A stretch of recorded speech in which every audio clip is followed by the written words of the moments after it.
Hello दोस्तों, स्वागत है हमारे और आपके यूट्यूब चैनल राहुल बायो में। और आज हम पढ़ने वाले हैं क्लास 10 साइंस बायो का नियंत्रण एवं समन्वय चैप्टर का पार्ट 2।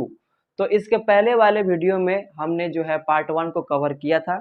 बहुत सारे टॉपिक को हमने जो है पार्ट 1 में कवर किया था। अगर अभी तक आप पार्ट 1 को नहीं देखे हैं तो जाके पार्ट 1 देख ले, उसके बाद में आप इस पार्ट को देखें, यानी कि पार्ट 2 को देखें। तब जाके जो है आपको काफी और बेहतरीन तरीका से जो है आपको सब टॉपिक समझ में आएगा। तो आज चलिए पार्ट 2 को स्टार्ट करते हैं। पार्ट 2 को स्टार्ट करने से पहले मैं आपको बताना चाहता हूं कि इस चैप्टर को हम एनसीईआरटी बुक से कवर कर रहे हैं और साथ ही साथ इस चैप्टर का जो नोट्स है आपको डिस्क्रिप्शन बॉक्स में मिल जाएगा। तो आपको केवल क्या करना है कि आपको केवल लेक्चर को देखना है। जब लेक्चर खत्म हो जाए तो डिस्क्रिप्शन बॉक्स में एक लिंक दिया जाएगा, उस लिंक पे क्लिक करके आप क्या कर सकते हैं कि नोट्स को डाउनलोड कर सकते हैं और घर बैठे काफ़ी अच्छे तरीक़ा से जो है आप पढ़ाई कर सकते हैं। ठीक है, तो इसके पहले वाले क्लास में हमने तंत्रिका कोशिका के बारे में जाना था कि तंत्रिका कोशिका किसे कहते हैं, तंत्रिका कोशिका का कार्य क्या है, तंत्रिका कोशिका किस प्रकार से सूचना को उत्पन्न करती है और किस प्रकार से सूचना को जो है आगे पहुंचाता है। ठीक है, ये हमने इसके पहले वाले क्लास में हम देख चुके थे। तो आइए आज आगे बढ़ जाते हैं। अब पढ़ने वाले हैं कि सिनेप्स किसे कहते हैं। सिनेप्स यानी कि अंतग्रथन, ये जो टॉपिक है बहुत ही इम्पोर्टेंट है आपका एग्जाम के लिए। आपका एग्जाम में इस टॉपिक से कई बार क्वेश्चन आ चुका है और आगे भी इस टॉपिक से क्वेश्चन आने की काफ़ी अधिक संभावना जो है रहता है। ठीक है, तो आइए हम लोग सिनेप्स को समझते हैं।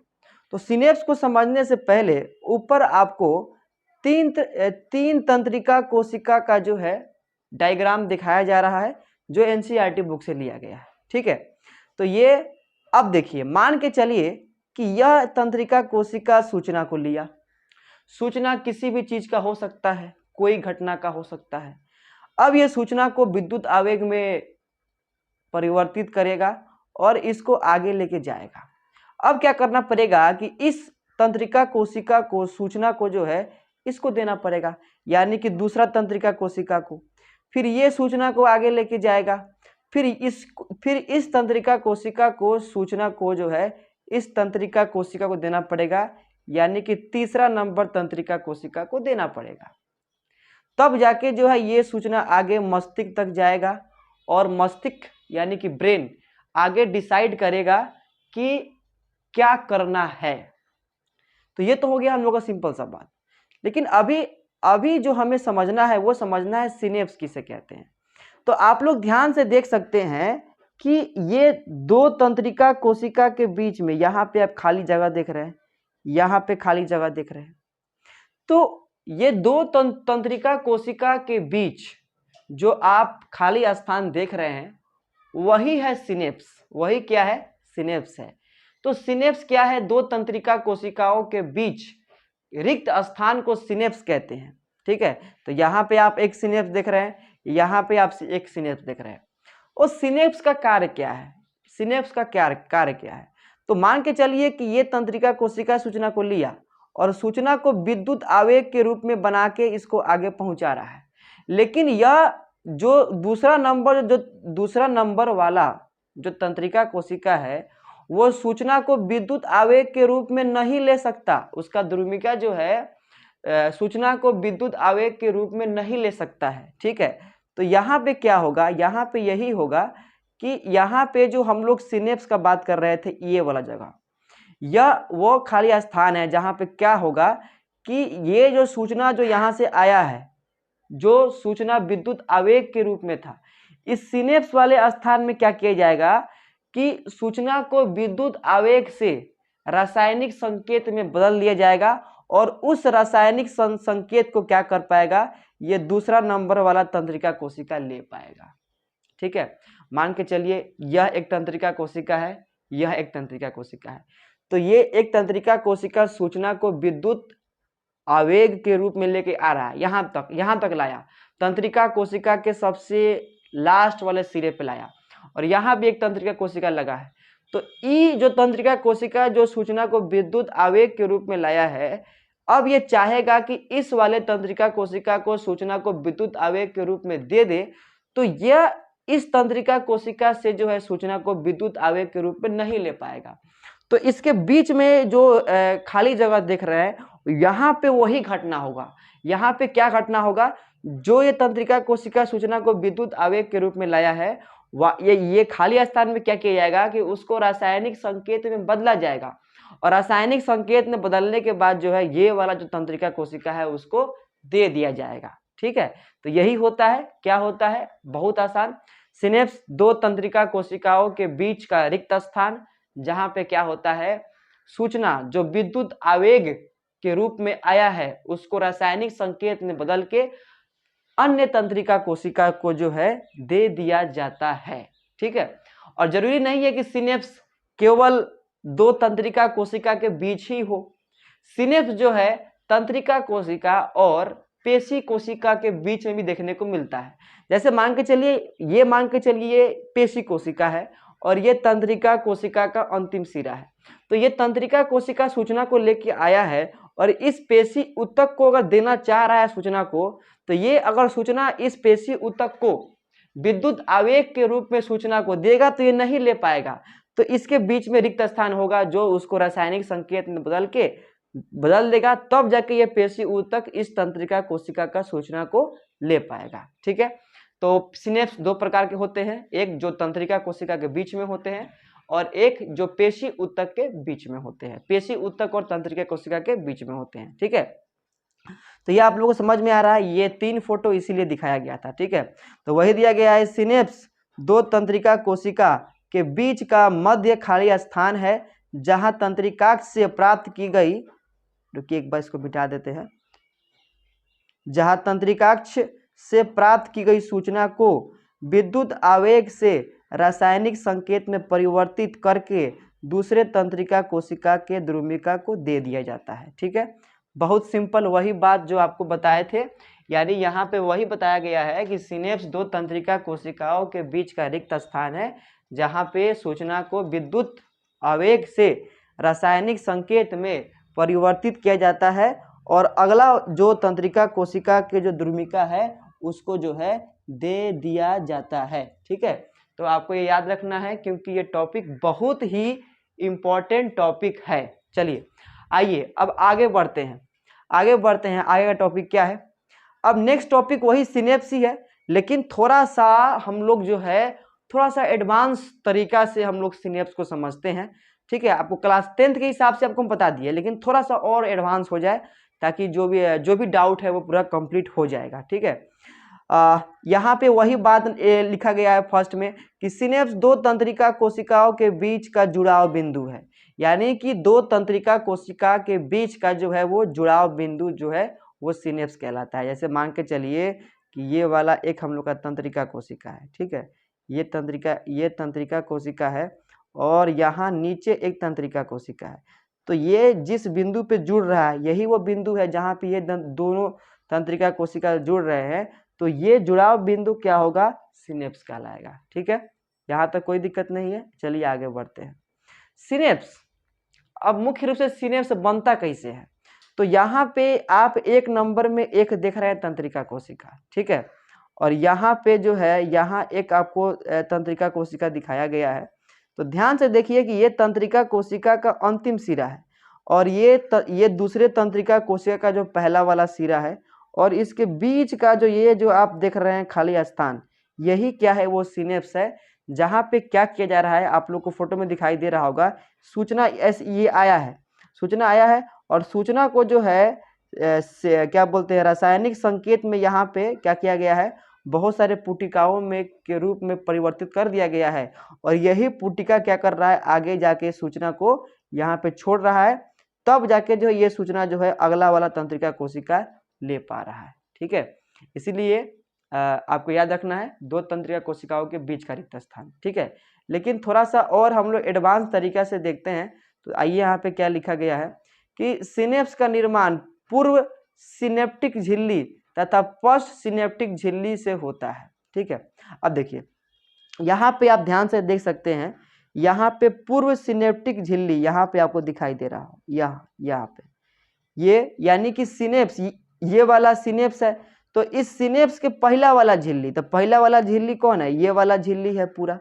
तो ये यानी कि सिनेप्स का निर्माण पूर्व सिनेप्टिक झिल्ली, और यहाँ पे देखिए नीचे लिखा गया है कि पश्च सिनेप्टिक झिल्ली, यानी कि ये वाला झिल्ली देख रहे हैं, ये वाला झिल्ली और ये वाला झिल्ली, ये दोनों को आपस में हम लोग मिला के क्या कहेंगे, दोनों को क्या कहेंगे, मिला के सिनेप्स कहेंगे। तो इस दोनों के बीच में क्या है, इन दोनों के बीच में क्या है, इन दोनों के बीच में यही तो है, रिक्त स्थान है, दूसरा यहाँ पे कुछ भी नहीं है। ठीक है, आइए देखते हैं क्या दिया गया है कि सिनेप्स दो तंत्रिका कोशिका के बीच का एक ऐसा जुड़ाव बिंदु है जहां पर सूचना को विद्युत आवेग से रासायनिक संकेत यानी कि न्यूरोट्रांसमीटर के रूप में परिवर्तित किया जाता है। ठीक है, अब आइए यहाँ पे देखिए, रासायनिक संकेत में जो सूचना को बदलेगा, तो सूचना को तंत्रिका कोशिका जिस रसायन में बदलेगा उस रसायन को हम लोग क्या कहेंगे, न्यूरोट्रांसमीटर कहेंगे। ठीक है, और इसी का एक एग्जाम्पल है एसिटाइल कोलिन। ठीक है, आगे हम लोग देखेंगे, ये अगर समझ में नहीं आया है तो कोई बात नहीं है, लेकिन इसके पहले वाला आपको याद होना चाहिए। ठीक है, चलिए आइए अब आगे देखते हैं फिर से सिनेप्स के बारे में, और कुछ बिंदु और कुछ इंपॉर्टेंट बात यहाँ पे हम लोग देखते हैं। ठीक है, वही दिया गया है कि सिनेप्स तंत्रिका कोशिका और पेशी कोशिका के बीच भी देखने को मिलता है। ठीक है, जैसे तंत्रिका पेशी संधि यानी कि न्यूरोमस्कुलर जंक्शन। अभी बताए हैं कि सिनेप्स दो तंत्रिका कोशिका में भी देखने को मिल सकता है, यानी कि जब दो तंत्रिका कोशिका जिस बिंदु पे जुड़ेंगे वो तो दो तंत्रिका कोशिका के बीच वाला सिनेप्स कहला जाएगा। लेकिन सिनेप्स हमको जो है पेशी उत्तक और तंत्रिका कोशिका के बीच में भी देखने को मिलेगा, जिसे हम क्या कहेंगे, तंत्रिका पेशी संधि। ये बहुत ही इंपॉर्टेंट है। तंत्रिका पेशी संधि क्या है, तंत्रिका पेशी संधि यही है, तंत्रिका कोशिका और पेशी कोशिका के बीच वाला जो सिनेप्स होगा उसको हम लोग क्या कहेंगे, तंत्रिका पेशी संधि। इंग्लिश में इसको क्या कहते हैं, न्यूरोमस्कुलर जंक्शन, यानी कि एनएमजे यानी कि न्यूरोमस्कुलर जंक्शन। यानी कि जब सिनेप्स हमको पेशी उत्तक और तंत्रिका कोशिका के बीच देखने को मिलेगा तो उस समय उस सिनेप्स को हम लोग क्या कहेंगे, तंत्रिका पेशी संधि, यानी कि इंग्लिश में न्यूरोमस्कुलर जंक्शन। तो यहाँ पे आप देखिए, आपको यहाँ पे आपको दिखाई दे रहा है कि यहाँ पे ये जो आप देख रहे हैं, यहाँ पे ये क्या है, यह एक पेशी उत्तक है। पेशी उत्तक आपको दिखाई दे रहा है, यहाँ पे आप लोग को पेशी उत्तक दिखाई दे रहा है, पेशी उत्तक के कोशिका है, और ऊपर से एक तंत्रिका कोशिका आ गया है। ठीक है, यहाँ पे ध्यान से देखिए कि आपको दिखाई दे रहा होगा कि यहाँ पे ऊपर से एक तंत्रिका कोशिका यहाँ पे आया है। तंत्रिका कोशिका आया है और क्या किया है कि इस बिंदु पे जुड़ा है, दिखाई दे रहा है आपको, फिर से एक बार दिखाते हैं। यहाँ पे देखिए इस बिंदु पे जुड़ा है, इस बिंदु पे क्या हुआ है कि पेशी कोशिका और तंत्रिका कोशिका इसी बिंदु पे जुड़ा है, और इसी बिंदु को क्या कहा जा रहा है, तंत्रिका पेशी संधि, यानी कि न्यूरोमस्कुलर जंक्शन, यानी कि वैसा बिंदु जिस पे पेशी उत्तक और क्या बोलते हैं, पेशी उत्तक और तंत्रिका कोशिका जुड़ते हैं। तो यहाँ पे आपको दिखाई दे रहा है तंत्रिका पेशी संधि। ठीक है, चलिए आगे देखिए क्या दिया गया है, न्यूरोट्रांसमीटर। अब ये बहुत ही इंपॉर्टेंट है, ये एक बार बहुत बार जो है एग्जाम में आ चुका है। न्यूरोट्रांसमीटर किसे कहते हैं, तो न्यूरोट्रांसमीटर वैसा रसायन है जिसके सहायता से क्या होता है कि दो तंत्रिका कोशिका आपस में सूचना को आदान प्रदान करते हैं। दो तंत्रिका कोशिका आपस में सूचना को न्यूरोट्रांसमीटर नामक रसायन के सहायता से क्या करते हैं, आदान प्रदान करते हैं। या जब तंत्रिका कोशिका किसी अन्य अंग को सूचना देता है तो वो सूचना जो है न्यूरोट्रांसमीटर के रूप में ही देता है। ठीक है, तो हम लोग सिंपल बोल सकते हैं कि न्यूरोट्रांसमीटर एक प्रकार का ऐसा रसायन है जिसके द्वारा तंत्रिका कोशिका सूचना को रसायन के रूप में अन्य तंत्रिका कोशिका एवं पेशी ऊतक तक पहुंचाता है। ठीक है, बहुत इंपॉर्टेंट, न्यूरोट्रांसमीटर आपको याद रखना है। न्यूरोट्रांसमीटर एक ऐसा रसायन है जिसके द्वारा दो तंत्रिका कोशिका आपस में जो भी सूचना है उसका आदान प्रदान करेंगे, या सूचना को अगर पेशी ऊतक तक देना पड़ेगा तो वो सूचना जो जो देगा तंत्रिका कोशिका पेशी ऊतक को, वह न्यूरोट्रांसमीटर के रूप में ही देगा, ना कि रसायन के रूप में। ठीक है, तो वही एक बार फिर से पढ़ते हैं, क्या दिया गया है कि न्यूरोट्रांसमीटर एक प्रकार का ऐसा रसायन है जिसके द्वारा तंत्रिका कोशिका सूचना को रसायन के रूप में अन्य तंत्रिका कोशिका, यानी कि अगर यहाँ पे थोड़ा हम लोग पीछे जाए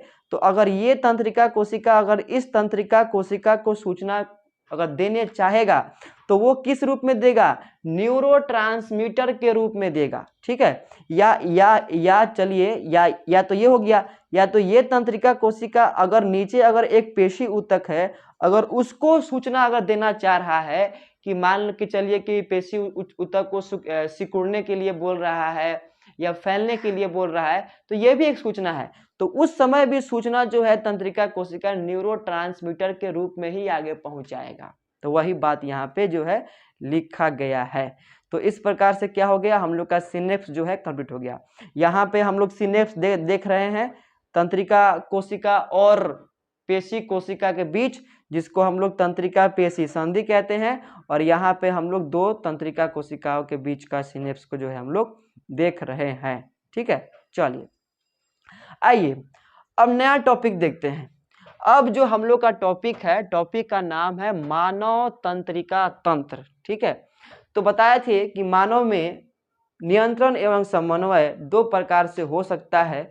एक तो तंत्रिका तंत्र के द्वारा हो सकता है, दूसरा अंतःस्रावी तंत्र के द्वारा हो सकता है। और इसके पहले आपको बता दिए थे कि तंत्रिका तंत्र क्या है। तंत्रिका तंत्र जो है तंत्रिका कोशिका का बना हुआ एक क्या है, जाल है। ठीक है, तो आइए वही देखते हैं। तो यहाँ पे आप ध्यान से देखिए, सबसे पहले जो है मानव तंत्रिका तंत्र को दो ग्रुप में बांट दिया है।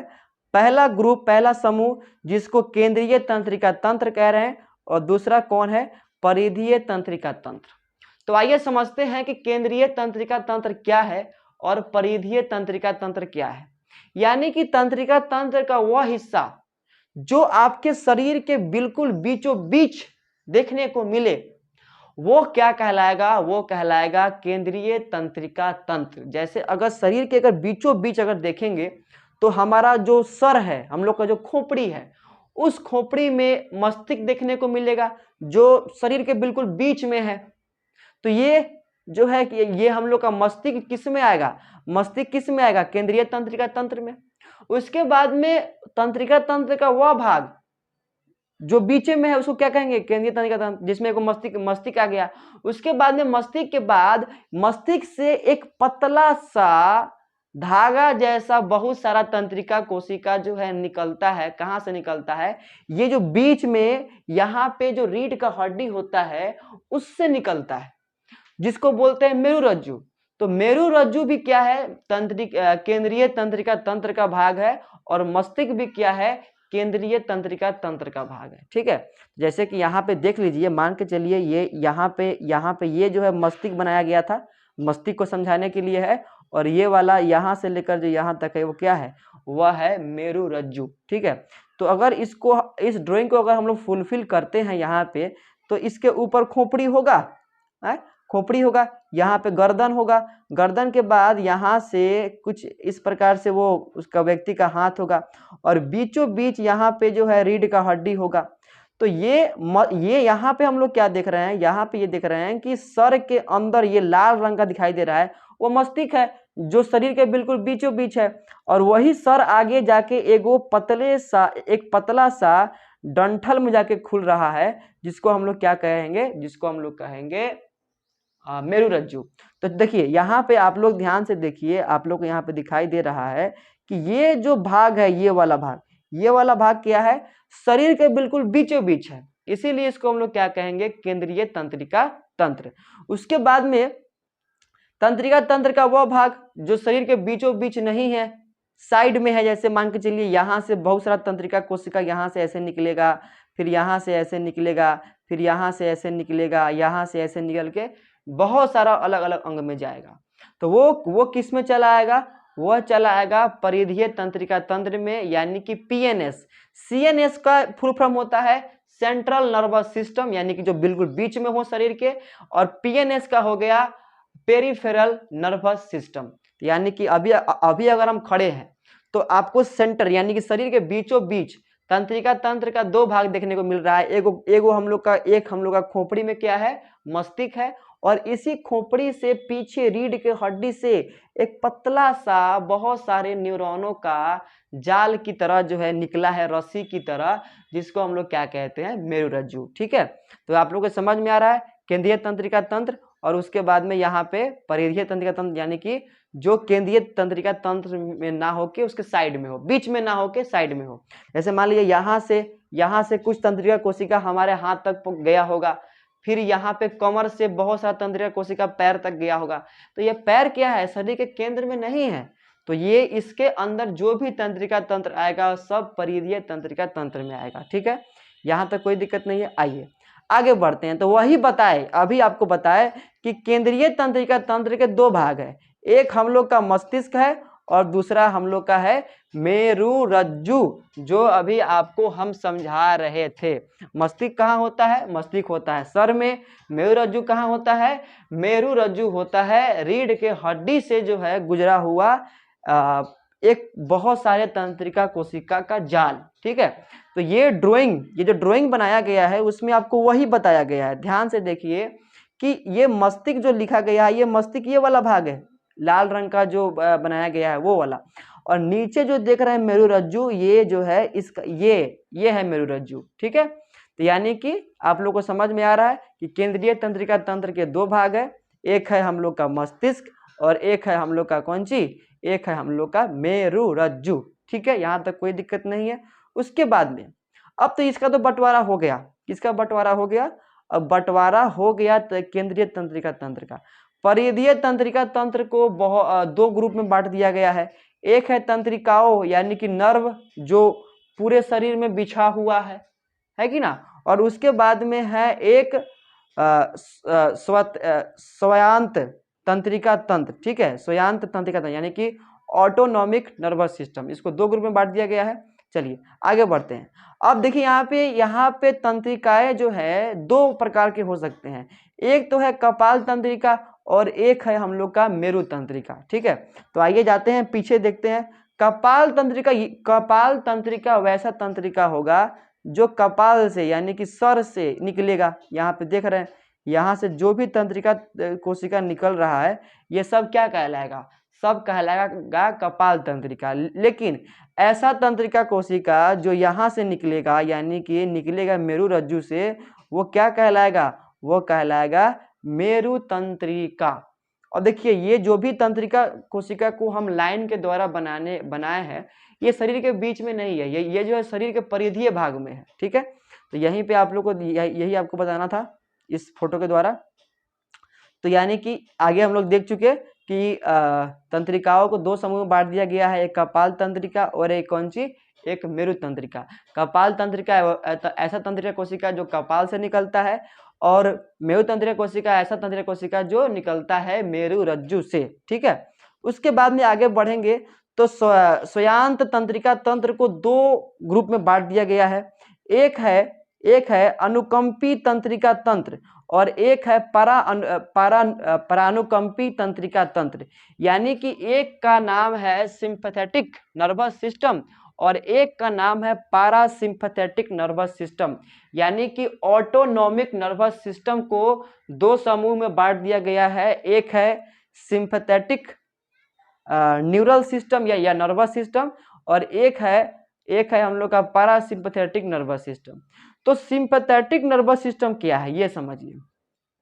यह तंत्रिका तंत्र उस समय कार्य करता है जब हम लोग कोई इमरजेंसी में होते हैं, उस समय ये काम करता है।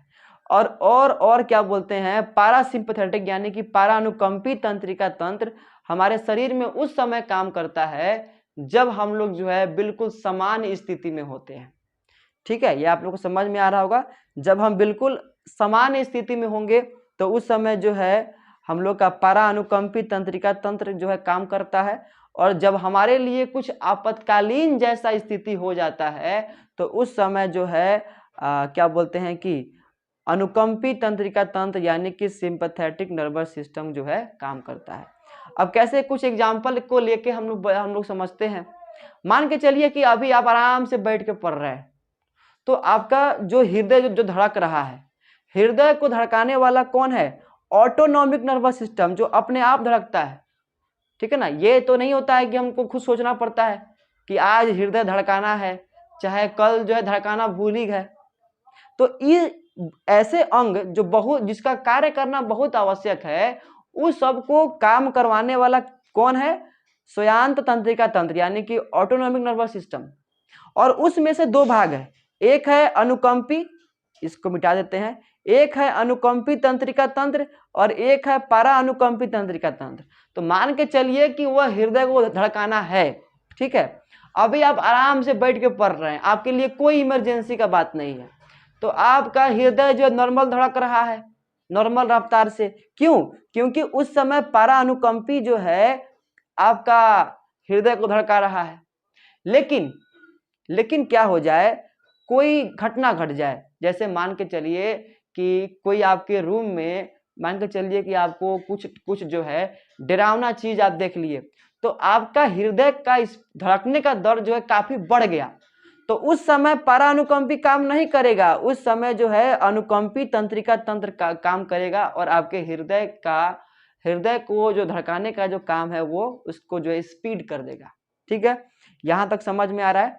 तो ये था हम लोग का अनुकंपी तंत्रिका तंत्र और एक है हम लोग का पारानुकंपी तंत्रिका तंत्र। ठीक है, चलिए उसके बाद में बहुत ही इंपॉर्टेंट, इसके बिना आगे बढ़ना बिल्कुल जो है सही नहीं होगा, तंत्रिका कोशिका के प्रकार, यानी कि तंत्रिका को टाइप्स ऑफ नर्वस क्या बोलते हैं, टाइप्स ऑफ न्यूरॉन, चाहे टाइप्स ऑफ नर्व सेल।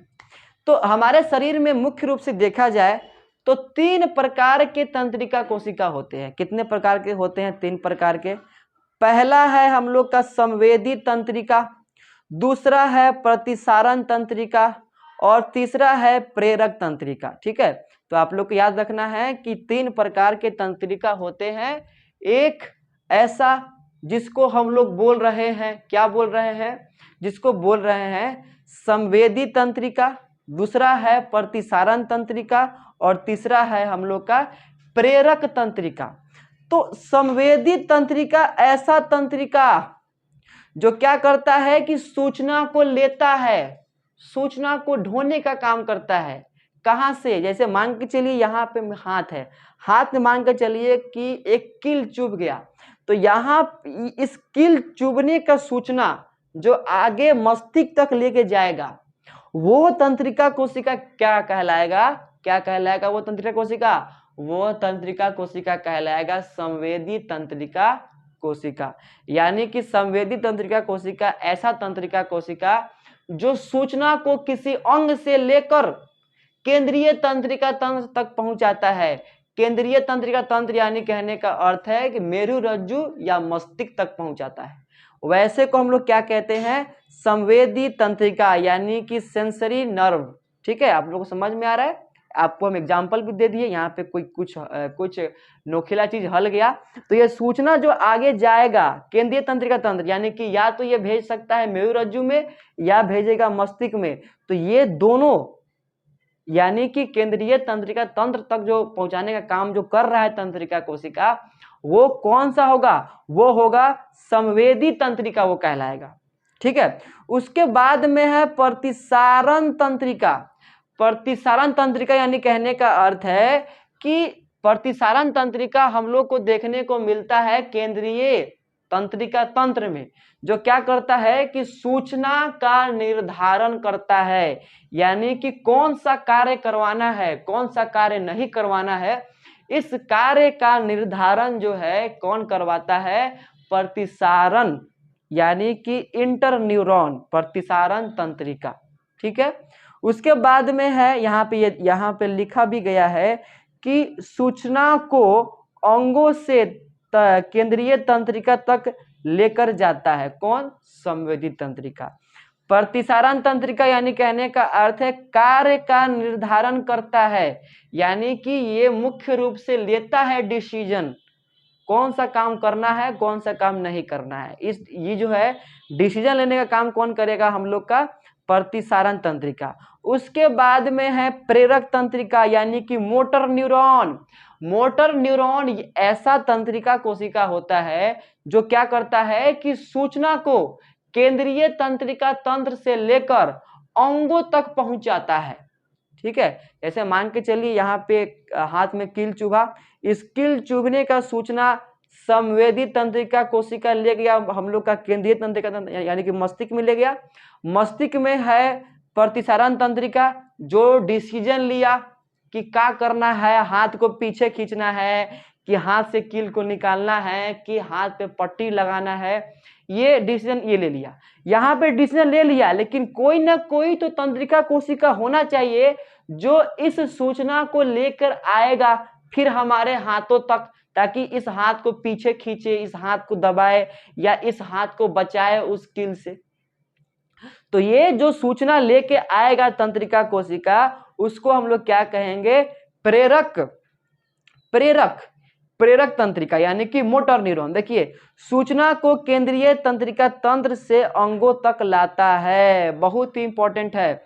यानी कि प्रेरक तंत्रिका कोशिका क्या होता है? तंत्रिका कोशिका क्या होता है कि सूचना को क्या करता है कि केंद्रीय तंत्रिका तंत्र से अंगों तक लेकर आने का काम कौन करता है?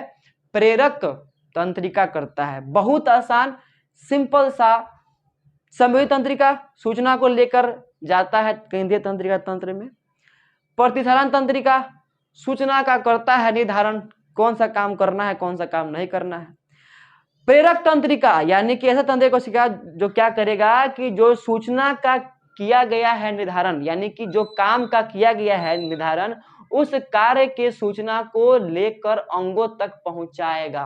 कौन? प्रेरक तंत्रिका। ठीक है, चलिए अब आइए इसको समझते हैं डायग्राम से और अच्छा से, ताकि आपको याद ही हो जाए। ठीक है ना? चलिए आइए एक बेहतरीन सा डायग्राम आपके लिए हम बनाए हैं, जो डायग्राम आपको बिल्कुल आसान तरीका से जो है आपको समझा देगा। ठीक है ना? तो आइए डायग्राम को समझते हैं। डायग्राम में आप देखिए कोई अंग है, एक नंबर में देखिए कोई अंग है। ठीक है, कोई अंग है। अब इसमें कोई घटना घटा, घटना कुछ भी घट सकता है, कांटी हल सकता है या कोई कीड़ा काट लिया, चाहे कुछ भी हो गया। अब इस अंग से सूचना को जौन तंत्रिका कोशिका लेके जा रहा है, आपको बताए थे उसे हम क्या कहेंगे? संवेदी तंत्रिका कहेंगे, यानी कि सेंसरी न्यूरॉन। अब ये क्या किया कि सूचना को लेके गया।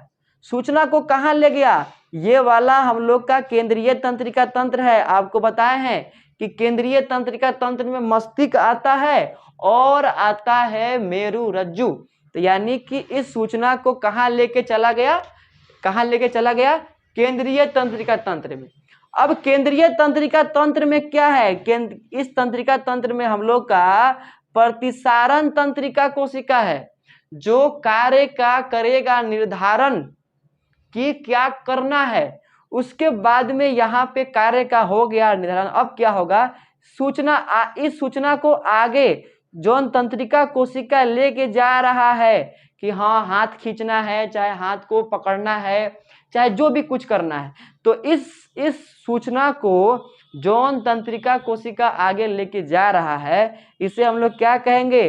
प्रेरक तंत्रिका यानी कि मोटर न्यूरॉन। यहाँ पे आप देख सकते हैं एक बना दी है न्यूरॉन, और इसके नीचे भी लिखा गया है कि सूचना को केंद्रीय तंत्रिका तंत्र से अंगों तक लाता है। ठीक है, फिर सूचना को यहाँ पे ले आया, कहाँ पे लाया?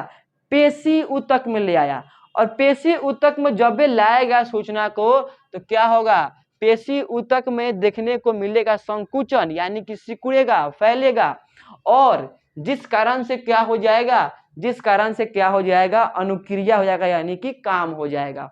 तो कुछ इस प्रकार से सूचना उत्पन्न होता है और धीरे धीरे सूचना आगे जाता है और कार्य का निर्धारण होता है और कार्य भी होता है। ठीक है, एक बार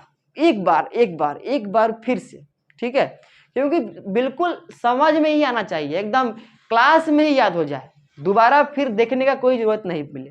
भले आपको नोट्स तो मिलेगा ही, लेकिन नोट्स क्या कब के लिए है, जब आप कुछ भूल जाए तो एक बार उसको देखने के लिए है बस। इसके अलावा नोट्स को पूरा अपना संपत्ति मत मानिएगा, ठीक है ना। चलिए, अंगों से सूचना जो लेके गया, संवेदी तंत्रिका बोलेंगे। सूचना कहाँ लेके जाएगा, यहाँ पे लिखा है कि सूचना को अंगों से केंद्रीय तंत्रिका तंत्र तक लेके जाता है। सूचना को ले गया, कहाँ ले गया, केंद्रीय तंत्रिका तंत्र में। ऊपर मस्तिष्क दिखाई दे रहा है, नीचे आपको दिखाई दे रहा है मेरुरज्जु। यहाँ पे देखने को मिलेगा प्रतिसारण तंत्रिका, जो कार्य का करेगा निर्धारण कि क्या काम करना है, क्या काम नहीं करना है। फिर इस कार्य का सूचना जो है आगे जाएगा। इस सूचना को आगे लेके जाने वाला जो तंत्रिका कोशिका है वह क्या है, वह है प्रेरक तंत्रिका, यानी कि मोटर न्यूरॉन। यहाँ पे आप देखिए, यहाँ पे दिखाया गया है। मोटर न्यूरॉन क्या किया, इस सूचना को आगे ले गया और ये सूचना आगे ले जाके कहाँ पहुंचा दिया, पेशी ऊतक तक पहुंचा दिया। अब पेशी ऊतक में कुछ विशेष प्रकार के प्रोटीन होते हैं, जिस कारण से पेशी ऊतक क्या हो गया, पेशी ऊतक सूचना को पाते ही सिकुड़ गया और अनुक्रिया यानी कि काम जो है हो गया। ठीक है, चलिए, तो इस प्रकार से काफी अच्छे तरह से आप समझ चुके होंगे कि किस प्रकार से कार्य जो है होता है। अब आइए, बहुत ही इंपॉर्टेंट टॉपिक, जिससे एग्जाम में क्वेश्चन आना लगभग हर बार तय होता है, और इस टॉपिक का नाम है प्रतिवर्ती क्रिया, जिसको हम लोग इंग्लिश में बोलते हैं रिफ्लेक्स एक्शन। यानी कि बिना प्रतिवर्ती क्रिया को समझे इस चैप्टर को खत्म करना बहुत बड़ा जो है गुनाह होगा। इसीलिए आइए हम लोग समझते हैं कि प्रतिवर्ती क्रिया क्या है। आइए समझते हैं कि प्रतिवर्ती क्रिया क्या है, प्रतिवर्ती क्रिया होता कैसे है। यहाँ पे आप एक देख रहे हैं डायग्राम, आप अपने एनसीईआरटी बुक का एक डायग्राम देख रहे हैं, जहां पे प्रतिवर्ती क्रिया को समझाया गया है। तो प्रतिवर्ती क्रिया यानी कहने का अर्थ है, प्रतिवर्ती क्रिया एक ऐसा क्रिया है जो अचानक, तेज और आपातकालीन समय में होने वाला क्रिया है। बहुत आसान। प्रतिवर्ती क्रिया क्या है, एक ऐसा क्रिया है जो काफी तेजी से होता है, आपातकालीन में होता है। ठीक है, उसी को क्या कहते हैं, प्रतिवर्ती क्रिया कहते हैं। प्रतिवर्ती क्रिया एक ऐसा क्रिया जो अचानक हो जाए, अपने आप हो जाए, और काफी तेजी से हो, ना कि काफी धीरे धीरे हो, और आपातकालीन के समय में हो, यानी कि मुसीबत के समय हो। तो ऐसे क्रिया को हम लोग क्या कहते हैं, प्रतिवर्ती क्रिया कहते हैं। और प्रतिवर्ती क्रिया का काफी बेहतरीन एग्जाम्पल आपका एनसीईआरटी बुक दिया है, जैसे गर्म वस्तु पे हाथ रखने से हाथ पीछे खींच लेना। मान के चलिए आप अपने किचन में गए और माँ क्या की है, कोई किसी बर्तन में पानी को गर्म की है, और पानी गर्म करके उस बर्तन से पानी को निकाल दी है और बर्तन को वहां पे रख दी है। अभी भी क्या है, अभी भी बर्तन जो है गर्म ही है, अभी भी बर्तन क्या है, गर्म है, लेकिन आपको मालूम नहीं है गर्म है। आप गए उस बर्तन को छुए और तुरंत हाथ को पीछे खींच लिए। तो ये जो हाथ जो पीछे खिंचाया वो अपने आप खींचा गया, काफी तेजी से खींचा गया, और वो जो समय था आपके लिए आपातकालीन समय था। तो वो जो क्रिया जो हुआ वो कौन सा क्रिया है, वही है हम लोग का प्रतिवर्ती क्रिया, यानी कि रिफ्लेक्स एक्शन। ठीक है, तो आइए समझते हैं कि प्रतिवर्ती क्रिया होता कैसे है, प्रतिवर्ती क्रिया का नियंत्रण कौन करता है। ठीक है, तो यहां पे ध्यान से आप देख सकते हैं, यहां पे आप देखिए कि यहां पे आपको दिखाया जा रहा है कि यहां पे एक बर्तन है जो गर्म है। यह हाथ क्या किया, गलती से इस हाथ से ये जो बर्तन है उसको टच कर लिया गया, तो हाथ में जो है ग्राही होता है। जो ऊष्मा का पता लगाएगा, त्वचा में भी ग्राही होगा। अब क्या किया, इस सूचना को, अब तो हाथ जलना शुरू हो गया, तो इस सूचना को यहाँ पे एक तंत्रिका कोशिका लेके जा रहा है और इसी को बोल रहे थे अभी हम संवेदी तंत्रिका कोशिका, यानी कि ऐसन तंत्रिका कोशिका जो सूचना को लेके जाता है केंद्रीय तंत्रिका तंत्र तक। ठीक है, तो यहाँ पे देख रहे हैं कि संवेदी तंत्रिका कोशिका क्या कर रहा है, सूचना को लेके जा रहा है। सूचना को लेके गया, सूचना कहां तक पहुंच गया, मेरुरज्जु, और मेरुरज्जु भी किसका भाग है, केंद्रीय तंत्रिका तंत्र का भाग है। अब इस सूचना को मस्तिष्क तक हम भेज सकते हैं।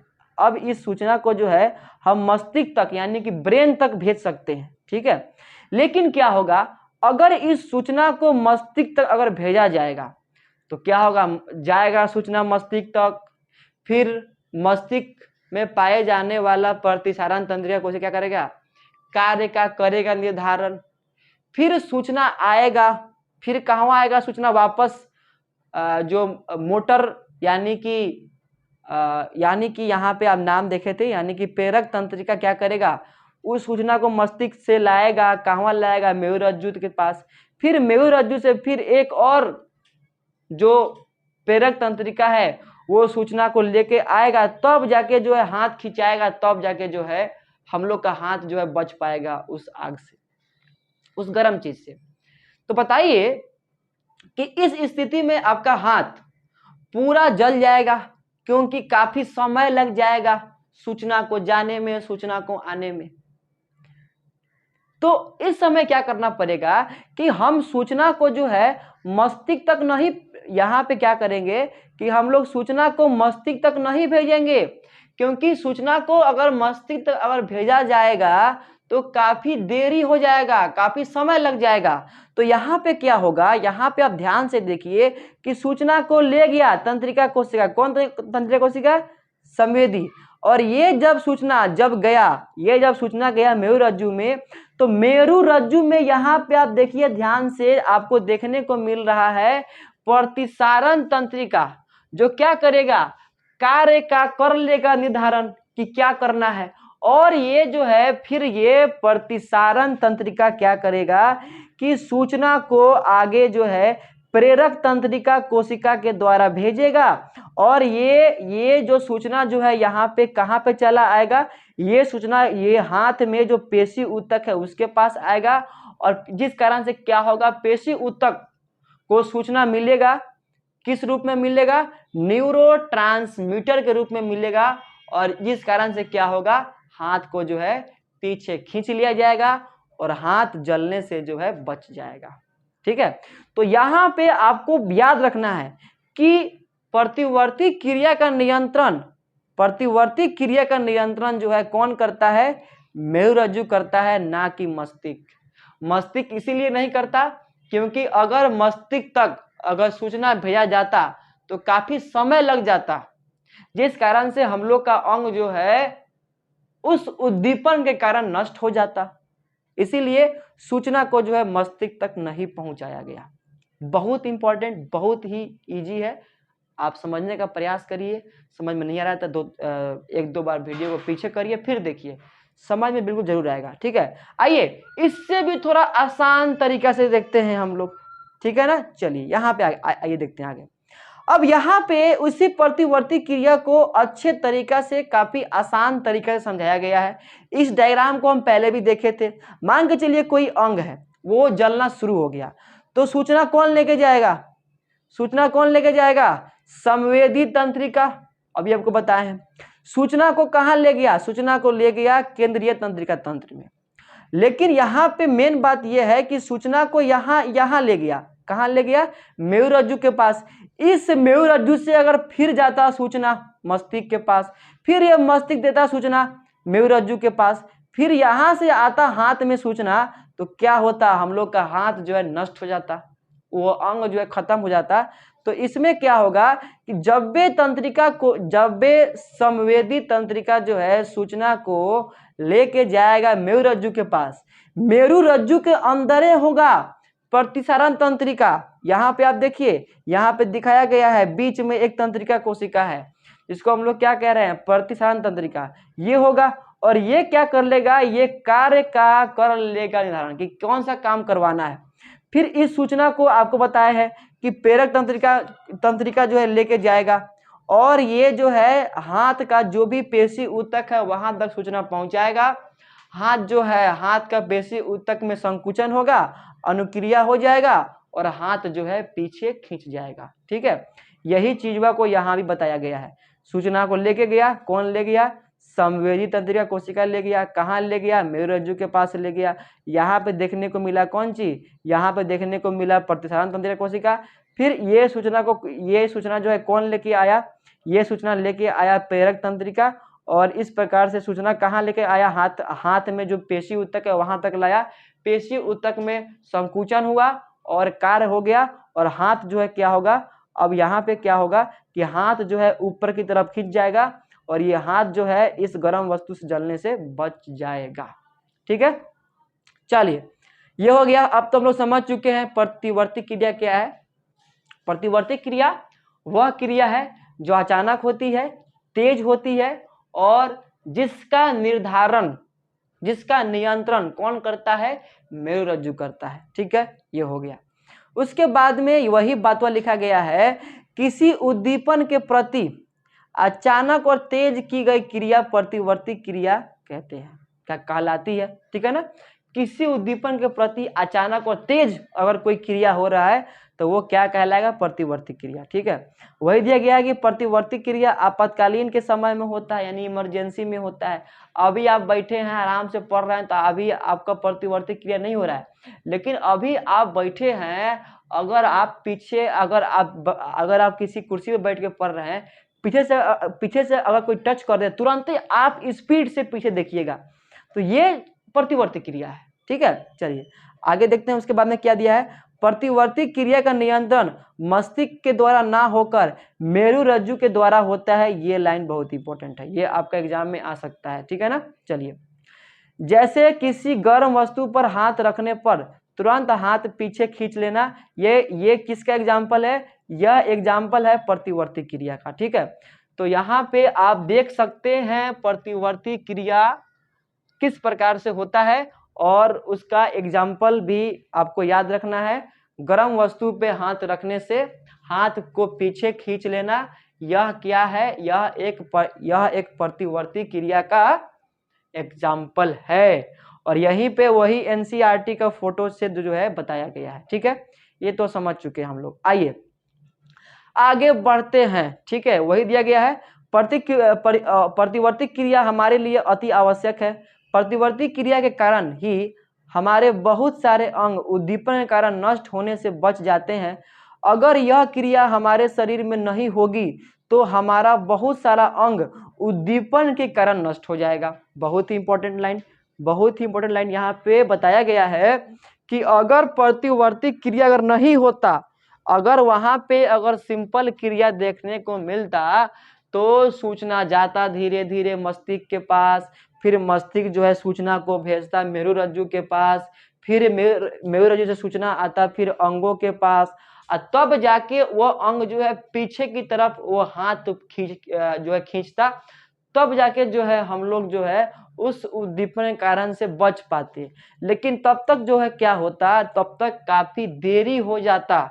इसीलिए जो है प्रतिवर्ती क्रिया जो है बहुत ही आवश्यक है, यहाँ पे एग्जाम के लिए भी आवश्यक है और लाइफ के लिए भी आवश्यक है, या किसी अंग के लिए भी क्या है, काफी आवश्यक है। ठीक है, चलिए ये हो गया। उसके बाद में सेकेंड टॉपिक है प्रतिवर्ती चाप।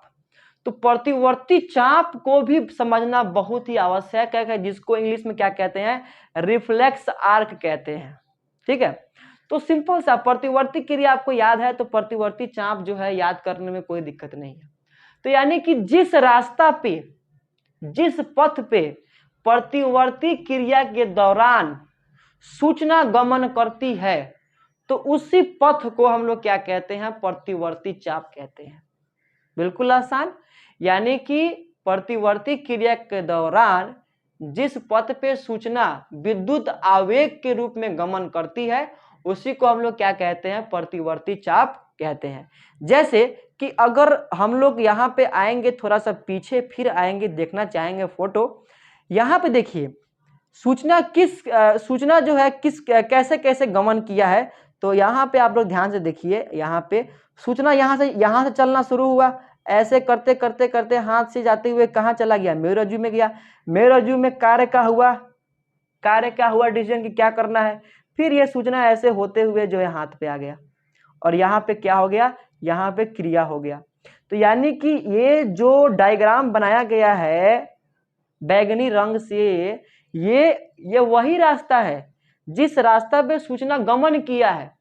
तो यही इसका क्या हो जाएगा, प्रतिवर्ती चाप हो जाएगा। ठीक है, आइए आगे देखते हैं। वही बात यहाँ पे लिखा गया है कि, और यहाँ भी आप समझ सकते हैं, देखिए यहाँ से सूचना, यहाँ से जो है, थोड़ा सा पेन मोटा कर लेते हैं, यहाँ से सूचना चलना शुरू हुआ, ऐसे होते हुए कहाँ गया, संयोजी तंत्रिका के पास, फिर कहाँ पे चला गया, फिर चला गया क्या बोलते हैं कि मेरुरज्जु के पास, फिर यहाँ से सूचना कौन ले गया, प्रेरक तंत्रिका, फिर ऐसे होते हुए आया अंग के पास, अंग में जो है अनुक्रिया हुआ।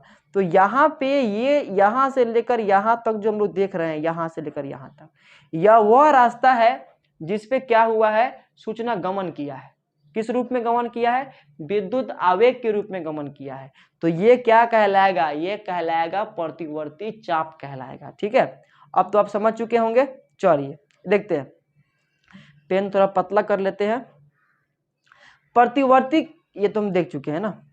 प्रतिवर्ती क्रिया के दौरान जिस पथ पर तंत्रिका कोशिका द्वारा उत्पन्न विद्युत आवेग गमन करती है उसे प्रतिवर्ती चाप कहते हैं। ठीक है, बहुत आसान।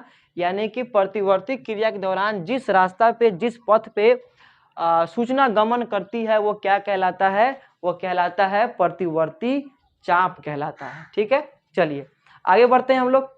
अब हम लोग नेक्स्ट क्लास में पढ़ेंगे मस्तिष्क के बारे में, यानी कि मानव का मस्तिष्क कैसे होता है, कौन कौन सा उस मस्तिष्क का भाग है, और अलग अलग मस्तिष्क के भाग के क्या क्या कार्य है। तो वो भी क्लास आपके लिए बहुत ही इंपॉर्टेंट होने वाला है, जो हम लोग पार्ट 3 में कवर करने वाले हैं। और इतना समय इसलिए लग रहा है क्योंकि हम लोग प्रत्येक टॉपिक को अच्छे से समझते हुए आगे बढ़ रहे हैं, और कोई भी काम जब हम लोग अच्छे तरीके से करते हैं तो समय लगता ही है। ठीक है, तो अगर ये आपको वीडियो अच्छा लगा हो तो वीडियो को लाइक करें, कमेंट करें, शेयर करें, साथ ही साथ चैनल को सब्सक्राइब जरूर कर ले, ताकि इसी प्रकार से वीडियो आपको टाइम पर मिलता रहे। तो मिलते हैं एक नए वीडियो में मानव मस्तिष्क के साथ। तब तक के लिए जय हिंद, जय भारत।